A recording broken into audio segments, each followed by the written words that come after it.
All right. So today we are going to fill in some of the blanks that we have after the site visit in terms of the dietitian workflow. And I'll just go over every slide really quickly so you have an idea of what we discussed and also what we discussed at the session with Jennifer in terms of the administrative side. And let me know if there's any changes on that end. And so in terms of the clinic description, you guys, the clinic room itself is in the Kerner Pavilion. And the clerical office is relatively close, but not attached to each other. And you guys, the Cheryl does work for other clinics. And I do wanted to add that we were aware that the medical clinics clerk does help with the check-in process for your nutrition counseling patients. For in-person visits, they wait in the waiting room for the medical clinic. Right, perfect. Okay, in terms of the hours, in total, it is Monday, Wednesday, Friday, where Wednesday and Fridays are a little bit longer. So Monday, 1 to 3. 1 to 3. Wednesday, 10 to 3. 10 to 3. Friday, 10 to 12. 10 to 12. Okay. All right. And then right now, this position is a shared position between 2 dietitians. And you guys also have a part of your job at the Purdy Pavilion. Yeah. And then right now, only PCIS is used for patient registration and scheduling. Both Nadine and yourself have read-only access to Cerner. Other than that, we are not aware of any other medical record systems in use, and the rest is on paper, basically. That's right. Okay. Referral and triage. This might go a little bit more onto Cheryl's side of things, but I did wanted to review this with you. As per the referral sources, we have mentioned the possibilities include GPs, UBC Student Health Center, inpatient RDs from VGH and UBC hospital patients, and also potentially some specialists. And it does sound like UBC Student Health Center is one of the biggest referral sources for you guys. Yeah, and then we do get referrals from other disciplines from other clinics at UBC, like the Brain Health Center, some of the movement disorder clinics, and then also the ones from the headache clinic at the medical clinic, like some of the specialists in the medical clinic as well. Okay. And then I do refer from swallowing clinic as well. As a continuation from what you were doing at the swallowing clinic. Yeah, if they need more follow-ups and support. So let's see, specify that. The patients do need referral to visit the clinic, and you guys use the regional referral form that we have already. That's right. And typically there are other documents that are included. Some of them would include recent blood work or some consult notes, anything to help you guys with the assessment. And currently PCIS is used mainly for scheduling and registration, and the wait list itself remains on paper at this time, as per Jennifer. And I noticed that there is a letter templates from Cheryl, including a letter template for missing information, and also potentially if there is a reason for rejected, like no-shows and whatnot, that you guys are not able to fulfill the referral, then there is a template that Cheryl sends back to the referring provider. There is no labs and diagnostics. It is a nutrition counseling clinic. So you guys don't ask patients to do labs or any of diagnostics of any sort. Do you have, when you guys go through the referrals, do you guys have a specific triage or screening process that dietitians go through? Not at this time. Not at this time. Okay. Okay. If this is the case, I am wondering, as a future need, do you want to set up a process where the dietitian kind of screens every referral, either to your needs? Like you can create your process, but what Cerner can do is create a system where the Cheryl kind of puts the referrals in and sends it to what we call a triage section or folder within Cerner. And then what the dietitians would be able to do is through a system, you guys will be able to see all the referrals coming in and you get to accept or reject the referral. So that's something you can think about. You don't have to answer now. Okay. Yeah. If you notice that if there's a direction in need for, let's say, the providing PIC numbers to patients or any of that sort from a director or managerial level, just let us know and then we can put that process through. If not, we don't have to put that process through Cerner. Yeah, I found that with the outpatients, even though the referring reason may not be the ones of concern. So Yes. usually we are more prioritizing after the initial assessment for follow-up. Okay. So we decide how long, like how often to follow up once we get to know a bit more after the initial assessment. Okay, that makes sense. In that case, yeah, think about it. We will bring it back again in the next session in terms of whether or not you need to accept or reject a referral. However, if you say, oh, if I need to kind of determine that time between the next follow-up, that is definitely something we will build for sure. Yeah, that would be more important. I don't think I ever rejected a referral. Okay. Per se, but we can talk about it and with Cheryl as well. Okay, sure. And right now, based on out of Jennifer's information, the clinic does have typically it's 2 to 3 weeks, but maximum of a 6-week waiting time, depending on how busy the referrals are. Yeah, it comes in waves, basically. And depending how busy, like how short we are. Right. And because of the UBC student health, it tends to be slower in the summer when students are away.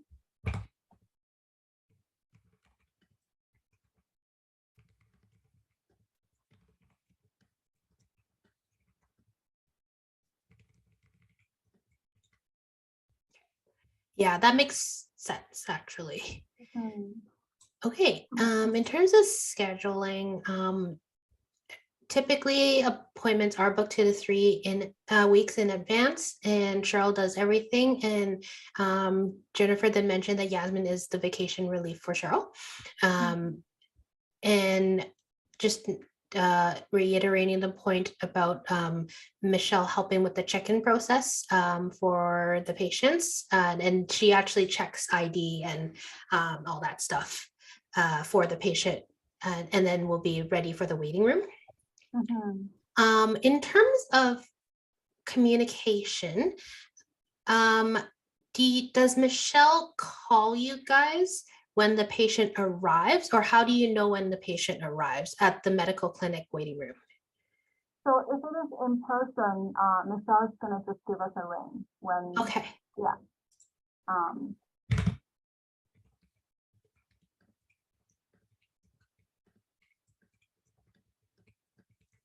And then phone call will be just you calling them directly. Yeah.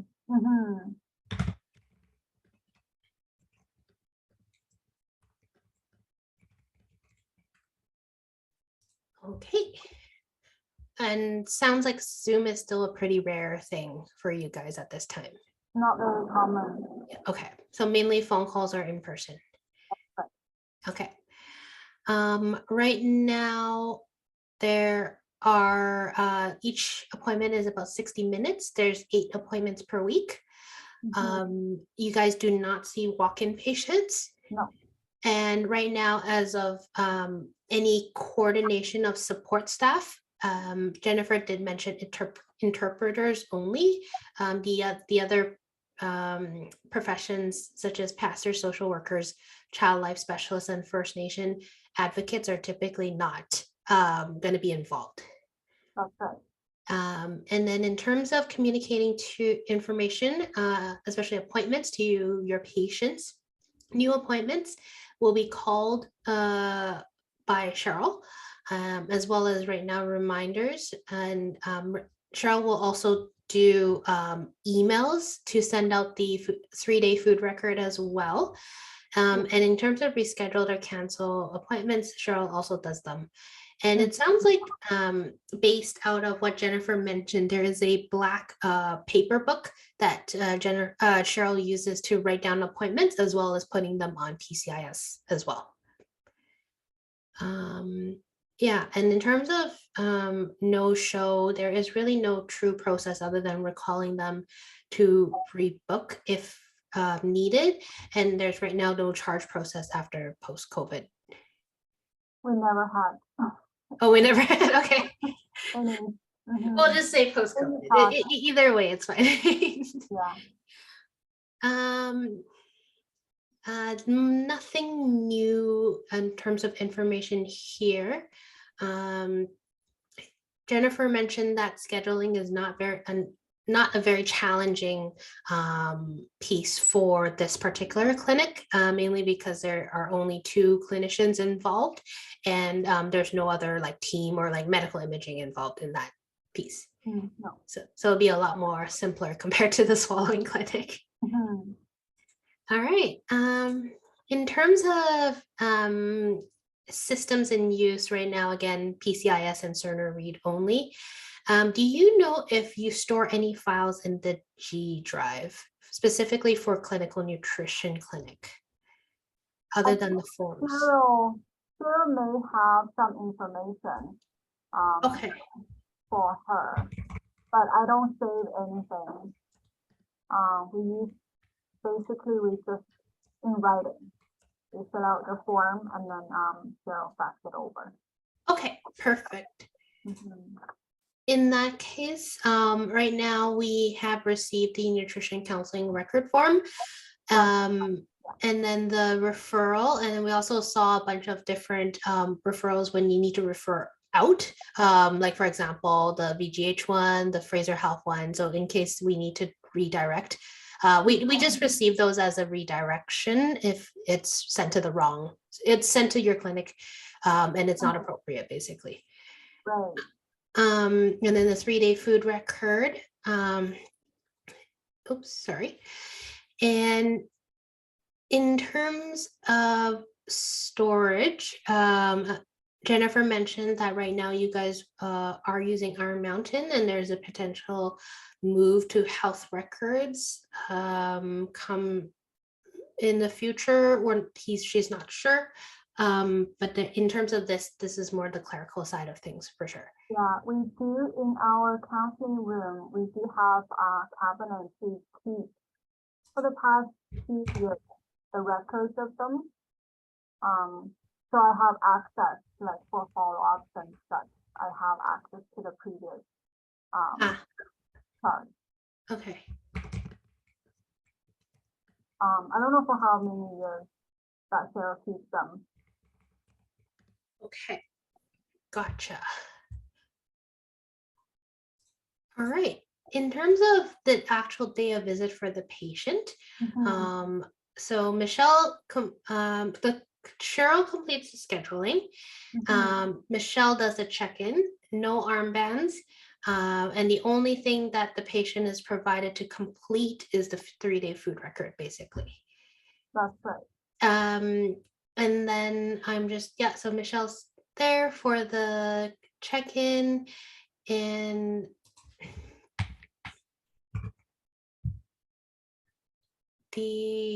so this is just something that Jennifer mentioned about what Michelle does in terms of confirming ID and stuff. And then Cheryl does the chart prep for you guys at this time. And you guys have the opportunity to review the chart prior to the appointment. And you guys finish all the documentation and also provide any follow-up appointment details for Cheryl to continue to book if needed. Yeah. I'll put the charts together the week before. The week before? Yeah, the week prior, either Thursday or Friday for the next week. So I have the chart basically the week prior. So I can get ready for the Monday appointment.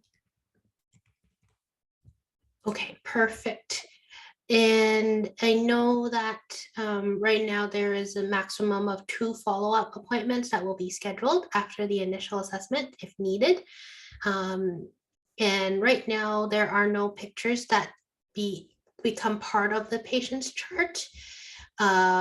Pictures as in like colored pictures that you need to take. And in terms of documents, you do provide patient handouts. Not so much the visit summary to the patient, but you guys do fax the visit summary to, or your documentation to the referring provider. Yeah, what I do is, if it is in person, I do write down the recommendation summary. Okay. And then give them a kind of hard copy, so they have something to refer back to. If it is a phone call, I email them the summary of the recommendation.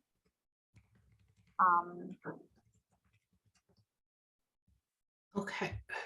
So regarding the pictures, sometimes when we get, some people do quite a, like they send pictures of their meals and things. So we print them off. Okay.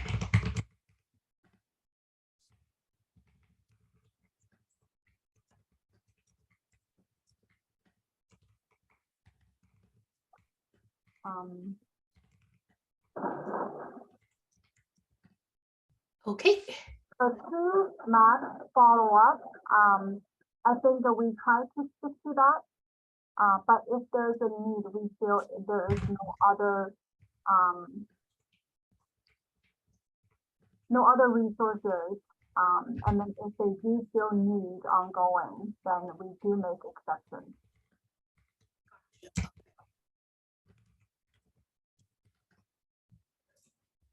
Okay. You guys. Sorry, I just have a quick question. Yeah, how often are there exceptions to like the follow-up? Because I'm just thinking in terms of scheduling. April, maybe correct me if I'm wrong, but like it might be, I don't know if we need a reoccurring, but it might be like something we need to look into. we don't need recurring encounters for this. Yeah. Okay. And then if they are okay, then we try not to, if it is convenient for them to get another referral from their doctor, then after a few months, if they need to further follow up, then they can do a re-referral. Okay, gotcha.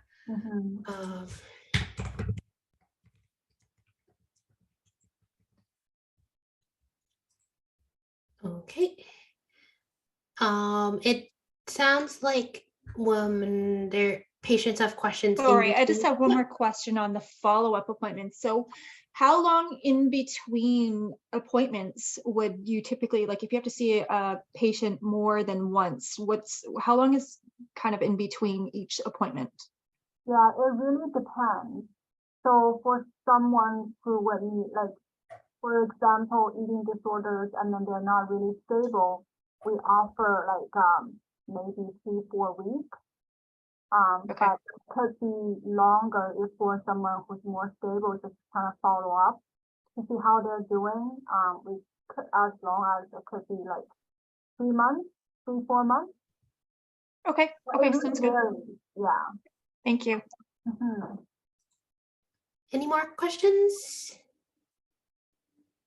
Okay. All right, just touching back on the piece where a patient needs to contact you guys in between appointments, they usually call through Cheryl, and the Cheryl can direct the message or the call over to you guys or email. Yeah, so, because we do provide our email as well, Okay. so they can email us directly as well. And then if anything urgent, we can just book them in earlier, for follow-up.